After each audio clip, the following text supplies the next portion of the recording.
Pedology of language Hindi. Series C का answer की आप चेक कीजिए कितने सही हैं। चलिए क्वेश्चन नंबर 1, निम्न में से कौन सी दोषपूर्ण प्रश्न का प्रकार है? Answer D. दूसरे का ए है, तीसरे का सी है, चौथे का बी, पांचवें का एनईपी 2020 में 360 मूल्यांकन का प्राथमिक उद्देश्य छात्रों का समग्र एवं व्यापक मूल्यांकन करना, सी आंसर। छठे का डी है। सातवां, संविधान ने हिंदी को राजभाषा के रूप में कब अंगीकार किया? 14 सितंबर 1949 को। क्वेश्चन 8, निम्न में से कौन सी भाषा संविधान की 8वीं अनुसूची में नहीं है? यह अंग्रेजी, डी। नौवें का सी है, हिंदी। 10वें का भाग 17 संविधान के किस भाग राजभाषा का उल्लेख है? 17 का, डी आंसर। संपर्क भाषा होती है। क्वेश्चन नंबर 11, संपर्क भाषा होती है, सी। क्वेश्चन नंबर 12, त्रिभाषा सूत्र का मुख्य उद्देश्य, बी आंसर। 13 का ए, 14 का ए, 15 हिंदी भाषा में भारत का पहला समाचार पत्र कौन सा है? ए। 16 का डी, अनुच्छेद 351। 17 राजभाषा आयोग का गठन कब हुआ? 1955 में। सन 18 क्वेश्चन, सन 2023 में 12वां विश्व हिंदी सम्मेलन कहाँ आयोजित किया गया? फिजी में, ए आंसर। क्वेश्चन नंबर 19, संविधान सभा में हिंदी की राजभाषा बनाने के प्रस्ताव किसने रखा? गोपाल स्वामी अयंगार ने, बी आंसर। 20 का ए आंसर है। 21 नंबर, कोठारी आयोग की नियुक्ति कब हुई? 14 जुलाई 1964 को। 22 नंबर, डी आंसर है। 23 का बी आंसर है, भारत मुनि ने। 24 डी आंसर। 25 का औपचारिक शिक्षण का उद्देश्य, सी आंसर। निम्न में से किस कवि को राष्ट्र कवि की उपाधि संबंधित किया गया? C answer. सूक्ष्म शिक्षण के संबंध में कौन से सत्य नहीं है? इसका बी आंसर, कक्षा का आकार व्यापक होता है। 28 का डी आंसर। 29 का ए आंसर। 30 का सी। 31 का डी आंसर। 32 का डी। 33 का सी। 34 का देवनागरी लिपि का उत्पत्ति हुई ब्राह्मी लिपि से, 35 सी। 36 सी। शिक्षा का माध्यम मातृभाषा रखने से, 37 का डी आंसर। 38 डी।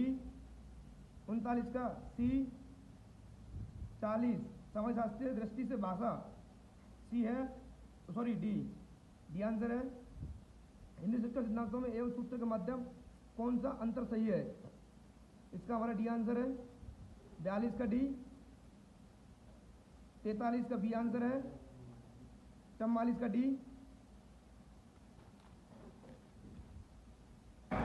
45 निम्न में से कौन सा सामान्य उद्देश्य के संबंध में सत्य है? डी। 40 का भी डी है। 43 ए। 48 बी। 49 बी। 50 डी। 51 हिंदी शिक्षण में प्रत्यक्ष विधि बल देती है, डी आंसर। 52 का डी। 53 डी। 54 बी। 55 भाषा शिक्षण की कौन सी प्रणाली भाषा के प्रयोजन पक्ष पर बल देती है? ये आंसर। 56 का ए। 57 डी। 58 डी। हिंदी शिक्षण में प्रत्यक्ष विधि बल देती है, डी आंसर। 52 का डी। 53 डी। 54 बी। 55 भाषा शिक्षण की कौन सी प्रणाली भाषा के प्रयोजन पक्ष पर बल देती है?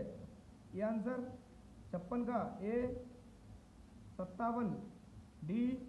58 डी। 59 डी। 60 बी।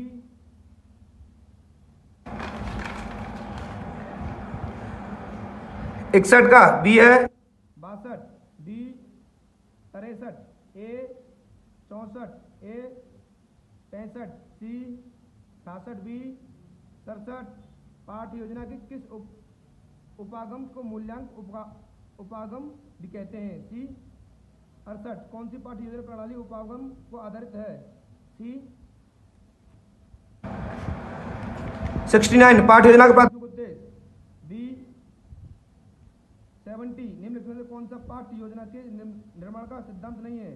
सी है 71 का बी 72, डी 73। निम्न में से कौन सा श्रव्य दृश्य सामग्री का उदाहरण है? टेलीविजन 74 का डी है, 75 का सी, 76 ए।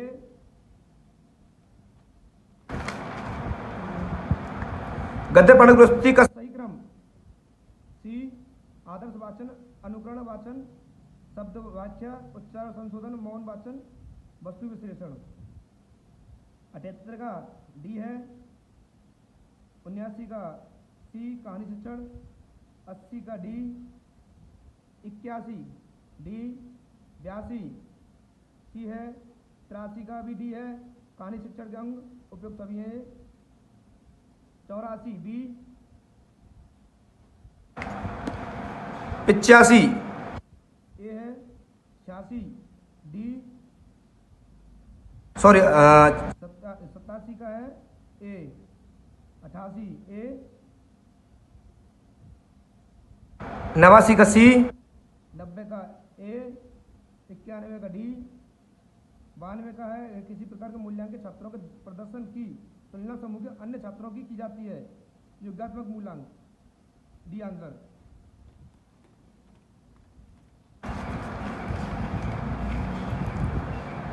93 का मापन मूल्यांकन के संबंध में निम्न में से कौन सा कथन सत्य नहीं है? ए मापन के क्षेत्र व्यापक होता है, मूल्यांकन के क्षेत्र सीमित। इसका ए आंसर है। 94 हिंदी शिक्षण के नियंत्रण एवं व्यापक मूल्यांकन CCE का उद्देश्य है। सी आंसर है, विद्यार्थी के समग्र विकास का मूल्यांकन करना। 95 निम्नलिखित में से कौन सा योगात्मक मूल्यांकन का उदाहरण है? वार्षिक परीक्षा। 96 96 हिंदी शिक्षण में स्वयं मूल्यांकन का लाभ है। बी 97 का अच्छे परीक्षण की विशेषताएं वैधता। 98 बी है। 99 किस प्रकार के प्रश्न छात्रों को आलोचनात्मक ढंग से सोचने में विश्लेषण करने के लिए प्रोत्साहित करते हैं? सी विश्लेषणात्मक प्रश्न। लास्ट क्वेश्चन हमारा 100वां है, निम्नलिखित में से कौन सी अच्छे प्रश्न की विशेषता नहीं है? प्रश्नों की भाषा अलंकीकरण होना चाहिए। जो हमारे सभी टिक लगे हुए हैं वो सही हैं।